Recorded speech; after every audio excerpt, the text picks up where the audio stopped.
যে আমরা নাকি 15-15.5 বছর আওয়ামী লীগকে হাত পাখা দিয়ে বাতাস করেছি। কোন নীতি আদর্শ ফলো করলে, কোন নীতি আদর্শ অনুযায়ী আমরা দুনিয়াতে চললে আমরা দুনিয়াতে শান্তি পাবো, আখিরাতে মুক্তি পাবো, এই থিওরিও দিয়ে রাখছেন আল্লাহ। সেই থিওরি নীতি আদর্শের নাম হলো ইসলাম। এখন কথা হলো, বর্তমানে বাংলাদেশে শতকরা প্রায় 92 জনের মতো মুসলমান বসবাস করে।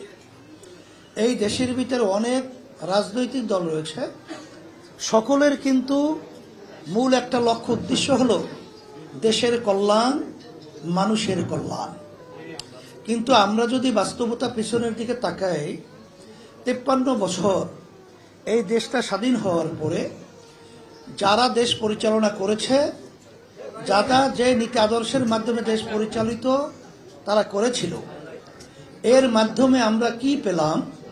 এদের মাধ্যমে সংক্ষেপে বারবার বলছি, আগেও বলেছি, এখন বলছি, এদের পরিচালনা আমরা পেয়েছি এই সুন্দর দেশ বাংলাদেশটা একবার দুইবার নয় 5 বার দুর্নীতির দিক থেকে, চোরের দিক থেকে তামাম দুনিয়ার ভিতরে ফার্স্ট হয়েছে। এদের পরিচালনা আমরা পেয়েছি।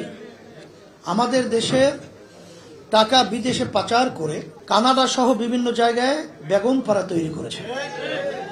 সদ্য ভূমিমন্ত্র ফ্যাসিস্টের আওয়ামী লীগ সরকারের সময় তার একার বাড়ির সন্ধান পাওয়া গেছে 3টা দেশের মধ্যে 620টার মতো বাড়ি। সেখানে দামের কথা উল্লেখ করা হয়েছে 5,700 এত কোটি টাকা। এখানে তাদের পরিচালনা আমরা পেয়েছি। রাস্তায় নামলে গুম হতো, ঘরে থাকলে খুন হতো, হাজার হাজার মায়ের কোল সন্তান হারা হলো। শুধু তাই না, আইয়ামে জাহিলিয়াতে সেই বর্বর অসভ্যের যুগের যে ইতিহাস, তাও কিন্তু আমরা এদের পরিচালনায় পেয়েছি। আয়নাঘর, এদের পরিচালনায় আমরা পেয়েছি। পিলখানায় যে হত্যাযজ্ঞ হয়েছে, আপনারা জানেন যে আমাদের বাংলাদেশের উদীয়মান মেধাবী চৌকস অফিসারগুলোকে বিভিন্ন কায়দা কৌশলের মাধ্যমে মারা হলো। সেখানে আমরা তাদের পরিচালনায় পেয়েছি। বিভিন্ন সময়ে বিদেশেদের দালালি হিসাবে আমাদের দেশকে পরিচালনা করে। কথা বেশি লম্বা না করে আমি সংক্ষেপ বলবো এতটুকুই, এই যে অবস্থানগুলো তৈরি হলো এর পিছনে কারণ হলো আল্লাহ রাব্বুল আলামিন আমাদেরকে সৃষ্টি করেছেন।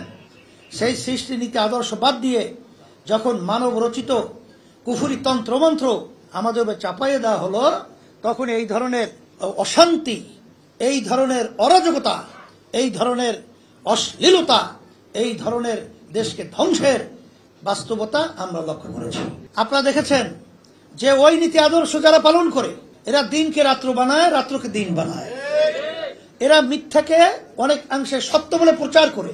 বারবার আপনারা দেখেছেন যে ইসলামী আন্দোলনের ব্যাপারে বর্তমানে তারা কিন্তু মিথ্যা বিভিন্ন অপপ্রচার চালায়, যে আমরা নাকি 15-15.5 বছর আওয়ামী লীগকে হাত পাখা দিয়ে বাতাস করেছি।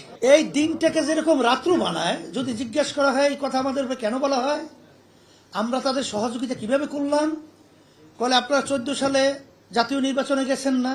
তারা ভালো করেই তো জানে যে 14 সালে জাতীয় নির্বাচনে আমরা যাই নাই।